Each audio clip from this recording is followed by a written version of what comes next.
New York in summer can feel gentle until it decides to drown you. Rain slams the sidewalk outside keepsake books, and the wind throws it sideways like fists. Cars hiss through flooded gutters, sirens smear across the night, and the streetlights turn the world the color of wet brass.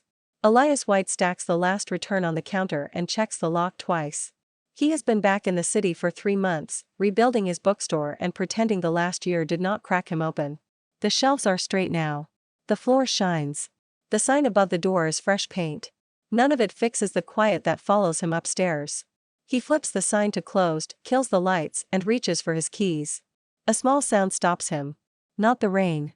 Not the traffic. Something closer, human. Under the awning, half hidden by the curtain of water, someone is crouched against the brick, knees to chest, shaking hard. Elias steps closer and the streetlight catches her face. Pale.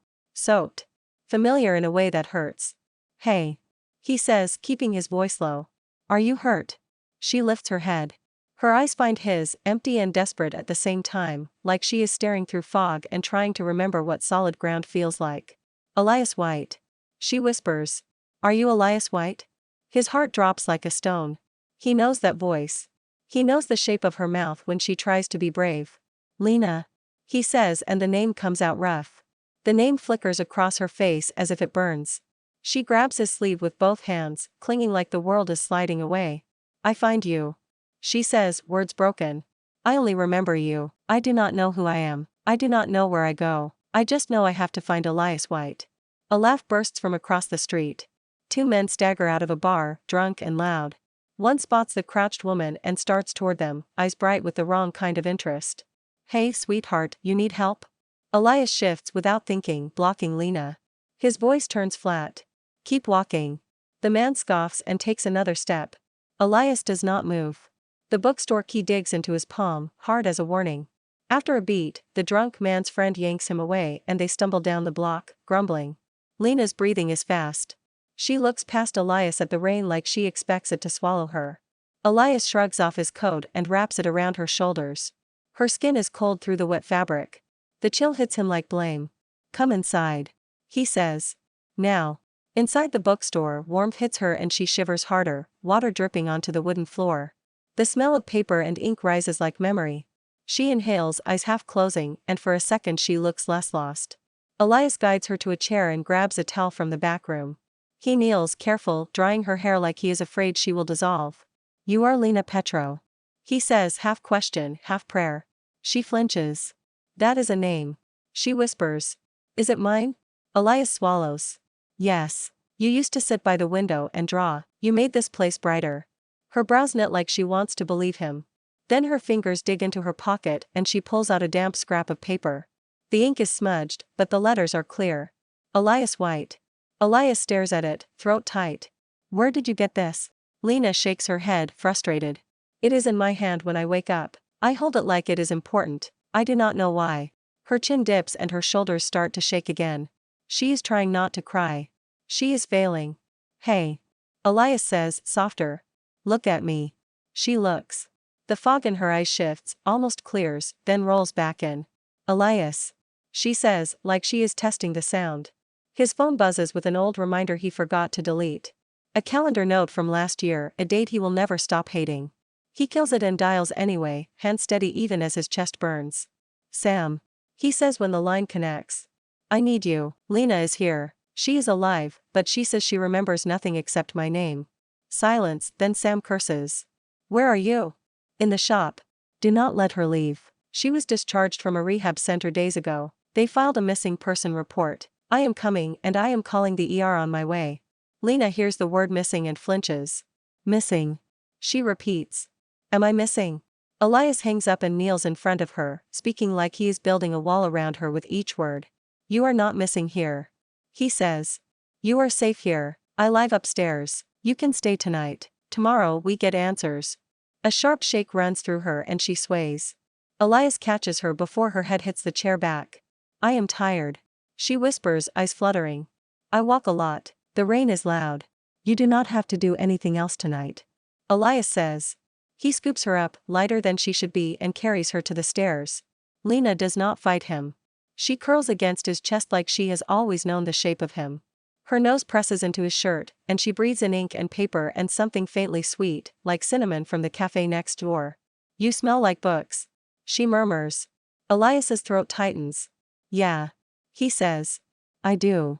Outside, the storm keeps trying to erase the city. Inside, Elias carries the one person he has never stopped looking for, and he knows, with terrifying clarity, that the world just restarted. And he cannot afford to lose her again. Upstairs, Elias's apartment is small but warm, the kind of place built from routines. A kettle on the stove. A stack of mail by the door. A chair with a sweater draped over it like he always expects to come back cold. He sets Lena on the bed and steps back like giving her space will keep her from breaking. I will get you dry clothes. He says. Lena grips his wrist. Will you be here when I close my eyes? I will. Elias says. I promise. In the bathroom, the shower runs. Elias listens to the water and tries not to picture a year of her life he does not know. He makes ginger tea, then adds honey because he remembers she hated it bitter. He lays a blanket on the bed and pulls a spare pillow for the couch. Lena comes out in cotton pajamas, too big, towel wrapped around her hair. Her face looks younger, softer, drained clean by fear. She takes the mug with both hands. It smells like something good. She whispers. It is ginger and honey. Elias says. Drink. It helps. She sips, eyes widening. I like it. You used to.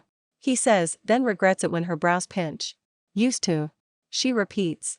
I used to be a person. You still are. Elias says too fast. He forces his voice to slow down. You are still you. We just have to find the parts that got hidden. Lena sets the mug down carefully. Can you tell me what I am like? Elias hesitates. 1,000 memories rush in, all sharp edges. He chooses the safe ones. You love cats. He says. You draw them in the margins of receipts. You hum when you work. You pretend you are not brave, but you are. Lena stares at him, like the words press against a locked door. And you? She says. What are you like? Elias almost laughs. I run the bookstore. I read too much. I fix shelves. I make bad coffee. A tiny smile tugs at her mouth. That sounds like you. You do not know me. He reminds her. I do. She says stubbornly. My head does not, but something else does. A knock hits the downstairs door. Hard. Insistent. Sam Bennett arrives first, rain-soaked, medical bag in hand. He takes one look at Lena and his professional calm snaps into place. Lena. He says gently. I am Sam. I am a doctor. I need to check you, okay? Lena grips Elias's sleeve again. Elias nods at her. He is safe. He says. He is my friend. Sam checks her pupils, her pulse, her reflexes. He asks her to tell him her name. She stares at the floor. I do not know. She whispers. Sam's jaw tightens. Any headaches? Nausea? Dizziness? Noise hurts. She admits. And sometimes my head feels empty, like a room with the lights off. Sam looks at Elias. She should be evaluated tonight. I can call an ambulance or you can drive. Either way, no arguments. Lena tenses at the word ambulance. Elias squeezes her hand. I will drive. Elias says. At the hospital, fluorescent light replaces rain. Lena flinches at every beep. She keeps her eyes on Elias like he is the only stable object in the room. Sam gets them through triage fast, and soon a nurse is drawing blood while Lena tries not to panic. What is happening to me? She asks, voice cracking. Your brain got hurt. Sam says, calm and careful. Sometimes memory loss happens after trauma, sometimes it comes back in pieces, sometimes it takes time. Time. Lena whispers and her eyes fill. I do not have money. I do not have a home. I only have his name. Elias steps closer. Then you have a home. He says. With me. Later, Sam pulls Elias aside near a vending machine. She left the rehab center on her own. Sam says. They reported her missing 3 days ago. She was supposed to have supervised living, but the paperwork got messy. She fixated on your name. That is why she ran. Elias feels sick. Can they take her away? Sam shakes his head. Not if she has a safe place and follow-up care, but you need to be honest with her. Do not dump the whole past at once, but do not build a house on secrets. Elias nods, throat tight. I know. When they return, Lena is sitting on the gurney, feet swinging like a child, staring at her own hands. Elias. She says softly. If I stay with you, will I be in trouble? No. He says. You will be cared for. She studies his face like she is searching for the lie. Whatever she sees, she nods. Back above the bookstore, Lena crawls into bed with the blanket pulled to her chin. Elias sits in the chair beside her, refusing to let the night take her away again. Can you stay until I fall asleep? She asks. I am here. He says. Her eyes flutter. Before she fully drifts, she whispers. Do not disappear. Elias leans in, voice rough but steady. I am done disappearing. The next morning, the storm is gone, leaving the air washed clean. The city looks innocent, like it did not try to drown anyone. Elias opens the shop late and puts a handwritten sign on the door. Closed for family emergency. It is half truth, half confession. Lena pauses at the bottom of the stairs like she has reached the edge of a cliff. The bookstore spreads out in front of her, rows of shelves, warm wood, dust motes drifting in sun. I have been here. She whispers. Elias nods. You have. She walks slowly between shelves, fingertips brushing book spines as if reading through touch. Her steps slow near the window seat, the worn cushion, the little side table with a chipped corner. I sit there. She says. I look out the window. Martha Moore slips in from next door with a paper bag of pastries, eyes sharp. She keeps her voice light. Morning, sleeping beauty. Martha says. I brought food, because men forget food exists. Elias shoots her a look. I fed her. Martha snorts. Sure you did. Lena watches them bicker with a faint, surprised smile, like their rhythm feels familiar even if she cannot place it. A bell jingles. An older man with silver hair enters, shaking his umbrella. He pauses when he sees Lena. Elias. He says, eyebrows lifting. You have company. Elias clears his throat. Professor Gray. This is Lena. Oliver Gray takes off his hat and smiles at Lena, warm as a worn book. Lena. He says. I am Oliver. I live across the hall. I have been waiting a long time to meet the artist who made Elias stop scowling at the world. Elias mutters. I do not scowl. Oliver's smile deepens. You do. Lena laughs, sudden, then looks startled, like the sound did not come from her. She touches her throat. I can laugh. She whispers. You always could. Martha says softly. Elias brings out paper, pencils, a small watercolor set. If you want to draw. He says.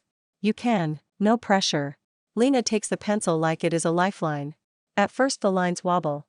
Then her wrist loosens and a cat appears on the page, smug and alive. She stares, shocked. I did that. You did. Elias says, voice thick. You were good. Oliver leans over, thoughtful. The hand remembers what the mind forgets. He says. Sometimes that is mercy. Elias opens a cabinet and pulls out a thick folder, the one he has been hiding from himself. He sets it on the counter. This is yours. He says. Lena opens it and gasps. Watercolor sketches. A bookstore under stars. A cat between shelves. A half-drawn moon on the last page. On the first page, a title in her handwriting. Starry Night and the Cat. Her fingers tremble as she flips through. Tears gather without warning. It feels like me. She whispers. But I do not remember making it. Martha's eyes go bright with emotion. You worked on that for months. She says. You made it like you were building a bridge. A bridge to what? Lena asks, panic rising. Elias steps in, careful. To a confession. He admits. You were making it for me. Lena's head snaps up. Why? Because I loved you too, he thinks. Because I was too slow to say it. Because I thought time was endless. Before he can speak, pain crosses Lena's face. She presses fingers to her temple. I see light. She whispers. I am here. I am drawing. Someone is reading. She looks at Elias, eyes wet. Is it you? Elias nods. Yes. Lena turns to the last page, the half moon, the blank space. Her hand moves, sudden and sure. She draws a man in profile, reading under warm lamplight. When she finishes, she stares at the page like it is a door. I know you. She says, voice shaking. Even if I do not know how. Oliver watches Elias carefully. What do you want to do with this truth? He asks quietly, like asking about a fragile artifact. Elias meets Lena's eyes. I want to stay. He says. I want to be here while you find yourself. Lena swallows. Then do not treat me like glass. She says. Tell me things, small things, real things. Martha nods hard. Yes. Elias breathes out. Okay. He says. Then start with this. Your favorite spot is that window seat. Your favorite drink is hot cocoa with cinnamon, and you used to call this place our lighthouse. Lena repeats the last word under her breath. Lighthouse.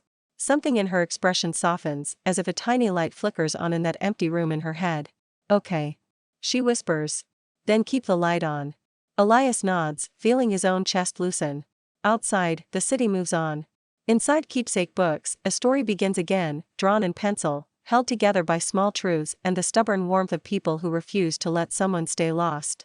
Lena's days become a careful routine. She eats in Martha's cafe, sits in the bookstore window, and draws whenever her hands stop shaking. Elias cooks, cleans, and watches her like a person watching a candle in wind. He learns her new tells. The way she rubs her thumb when she is scared. The way her gaze goes distant right before a memory tries to surface. The missing year sits between them like a closed book. One afternoon, a customer storms in angry about an online order. Elias handles it with steady patience, but the raised voice makes Lena flinch. She drops her pencil. The sound snaps something inside her and she bolts for the stairs. Elias follows. Lena, it is okay. He says, but her breathing is too fast to hear him. Upstairs, she presses her back to the wall, eyes wide. I hate loud. She whispers. It makes my head empty. Elias keeps his voice low. Do you want space? Do you want me to sit outside the door?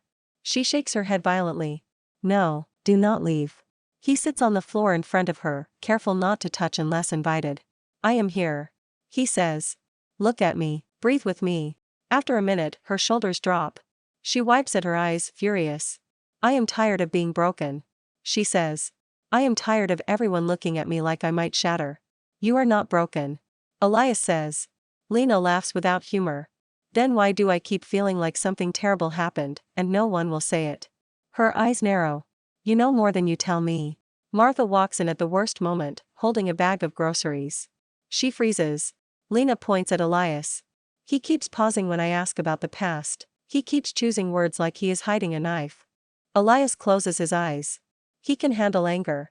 He cannot handle Lena feeling betrayed. You are right. He says quietly. I have been careful, maybe too careful. Lena's voice breaks. Tell me. Martha sets the bag down slow. Elias. She warns, but her eyes say she understands. Elias takes a breath that feels like stepping off a cliff. A year ago, my father got sick. He begins. It was sudden. I flew out that night. I told myself I would call you when I landed. Then everything got messy. Hospitals, bills, my mother falling apart. I stayed longer than I meant to. Lena's hands curl in her lap. You did not tell me. No. He admits. I did not. I thought I was protecting you from stress. I thought I would be back fast. I was wrong. Lena's jaw tightens. So I waited. Martha's voice softens. You did, Lena. You planned to confess. You were finishing your picture book for him. Then he vanished. Lena's face goes white.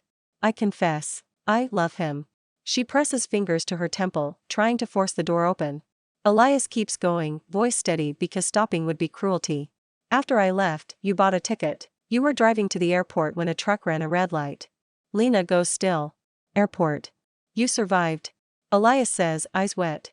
But you lost your memory. You ended up in a rehab center. You kept saying one name, mine. Lena stares at him, and something inside her snaps. You left without goodbye. She says, voice shaking. I got her trying to find you, and now I cannot even remember being angry properly. She shoves past him, running down the stairs before anyone can stop her. Elias. Martha shouts. Elias is after her in seconds, heart pounding. Outside, the afternoon is bright and loud, the city too sharp. Lena disappears into the crowd like a drop of water into the ocean. Elias searches streets, corners, subway entrances. He calls her name until his throat burns. Lena. 20 minutes later, he finds her sitting on a subway bench, knees to chest, rocking slightly. Her eyes are unfocused. The noise around her is too much. A stranger asks if she is okay. Lena does not answer. Elias kneels in front of her, blocking the chaos with his body. Lena. He says, voice low. It is me, I am here.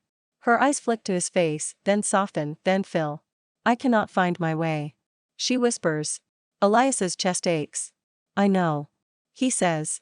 I am sorry, I am so sorry. Lena's fingers grab his sleeve again, same as in the rain. Do not lie. She whispers. Not even to be kind. Elias nods once, tears stinging. No more lies. He helps her stand, wraps his coat around her shoulders, and guides her back to the surface like walking her out of a nightmare. At home above the bookstore, Lena sits on the couch, drained.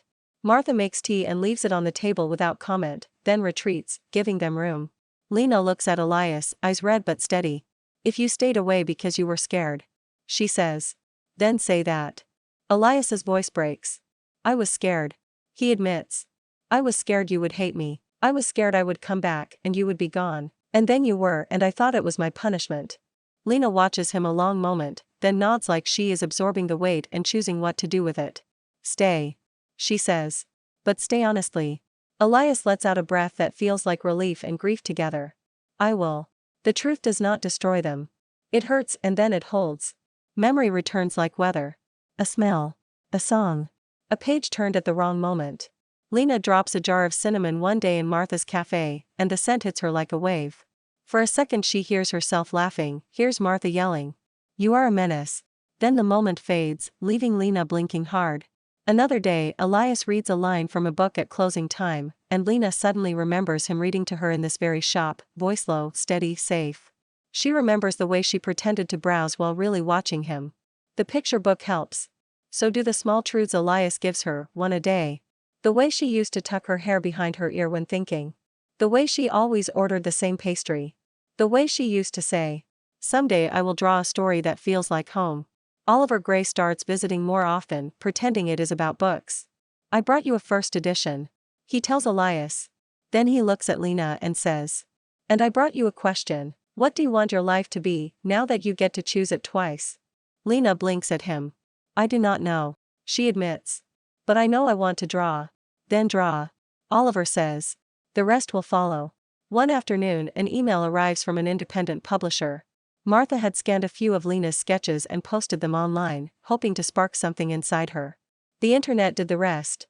The subject line reads, Starry Night and the Cat, request. Lena reads it 3 times, then looks at Elias like she expects the words to disappear. They want my book. She whispers. Elias smiles, proud and scared. They want you. He says. The real you. The call is set for Friday. Lena sits at the kitchen table, hands shaking, rehearsing what to say. Halfway through she freezes, eyes distant. Airport. She whispers. Elias goes still. What? I remember the roof. She says suddenly. We were supposed to meet up there. I was going to tell you something. I had a note. Her breathing quickens. Elias moves closer, voice low. Do you want to go up there? Lena nods, fear and longing tangled. That night, they climb to the rooftop. Elias opens the door and the cool air sweeps over them. String lights glow along the railing, warm as small stars. Lena stops and stares. You made this? Elias nods. For us? For when you were ready. On the bench sits a finished copy of her picture book, printed and bound. Starry Night and the Cat. A dedication on the first page reads, For Lena, my starlight. Lena flips through, breath catching. The last page is complete now. 2 hands meet under a full moon. The cat curls at their feet like a guardian. It is finished. She whispers. It needed you to come home. Elias says. The sky above them is clear. The city below is loud. Up here it feels like a pause in time. Lena presses the book to her chest and a flood hits her, sharp and bright. She sees herself here, waiting, clutching a note. She sees her own handwriting. She sees the moment she hears he left. She sees herself running down the stairs, heart in her throat. Then headlights on wet pavement. Then blank. I remember. She whispers, shaking. I remember I loved you. I remember I was going to tell you. I remember I was driving to the airport to chase you. Elias steps closer, careful. Lena. She looks up at him, tears streaming, voice fierce. Do not hide now. Say it. Elias feels something inside him finally stop running. I love you. He says. I loved you then. I love you now. I will keep loving you, no matter what your mind does. Lena laughs and cries at once. I love you too. She says, and the words feel like breathing. Elias kisses her, slow and steady, like he is sealing a promise. When they pull back, Lena rests her forehead against his. What if I forget again? She asks, fear small but real. Elias answers without hesitation. Then I remind you, with books, with drawings, with the way I show up. Lena nods and the choice in her eyes is clearer than memory. Okay. She whispers. Then I choose you, again. Below them, the city keeps moving like it always does.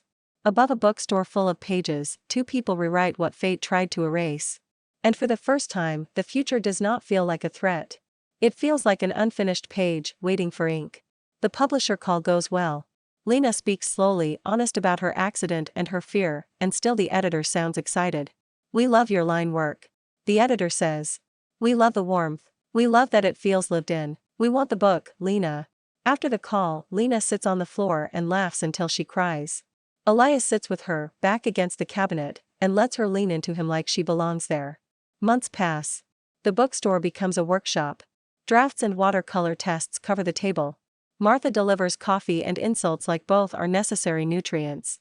You two are disgusting, she says, dropping pastries. Keep going.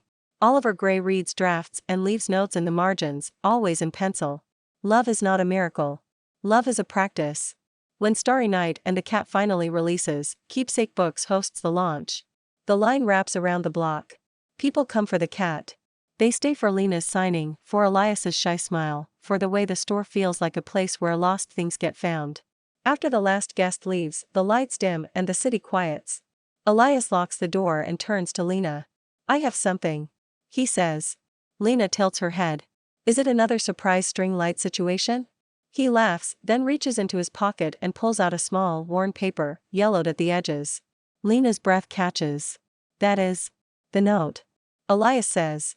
The one you wrote the night you planned to confess. I found it on the floor by the window seat. I kept it. I read it when I missed you. I read it when I hated myself. He hands it to her. Lena unfolds it with shaking fingers. Elias. Your bookstore has starlight, and you are my light. Will you let me turn ordinary days into a picture book with you? Lena. Tears spill before she can stop them. She looks up, furious and soft at once. You kept this. She whispers. I did. Elias says. And I am done waiting for perfect timing. I already learned what happens when you assume time is endless. He drops to one knee in the empty bookstore, right there between poetry and travel essays, and holds out a simple ring. Lena Petro. He says, voice steady. Will you marry me? Lena laughs through tears. In the bookstore? She asks, incredulous. Elias's smile is trembling. Where else? This is where you found me. This is where you found you. Lena wipes her face, then nods hard. Yes. She says. Yes. Martha, who has been hiding behind the counter like a demon in a sitcom, pops up. Finally. She yells. I thought I would die first. Elias groans. Martha. Lena laughs and the sound fills the shop like sunlight. 1 year later, Keepsake Books is packed with people and laughter. Sunflowers brighten the counter. String lights thread between shelves. Lena's illustrations hang on the walls like warm proof that she came back. Oliver Gray sits in the front row, smiling like he already knew this ending. The ceremony is small, simple, exactly theirs. Lena wears a plain white dress. Elias wears a suit that looks too formal for him, but he stands like he would do anything to deserve this moment. Oliver clears his throat and opens a worn book like it is a sacred thing. Today, he says, we celebrate a love that survives storms, memory and time, love that keeps choosing. He looks at Elias. Do you take Lena Petro to be your partner in calm days and in storms? I do. Elias says. Oliver looks at Lena. Do you take Elias White to be your partner even if the world resets again? Lena's smile wobbles, then steadies. I do. She says. Again and again. They exchange rings. Elias kisses Lena and the bookstore erupts in cheers, as if every shelf is clapping. Later, when the guests leave and the lights dim, Lena and Elias sit in the reading corner by the window. A fresh sketchbook lies open on Lena's lap, first page blank. What are you drawing? Elias asks. Lena taps the pencil, thinking. A new story. She says. A cat, a bookstore, a storm that becomes a beginning. Elias takes her hand. Their fingers lace, warm and steady. Outside, New York keeps racing. Inside, in a quiet shop full of pages, two people keep writing there forever, one gentle line at a time. The world can reset. Love can still find its way back. Thanks for watching. Follow for more romance stories.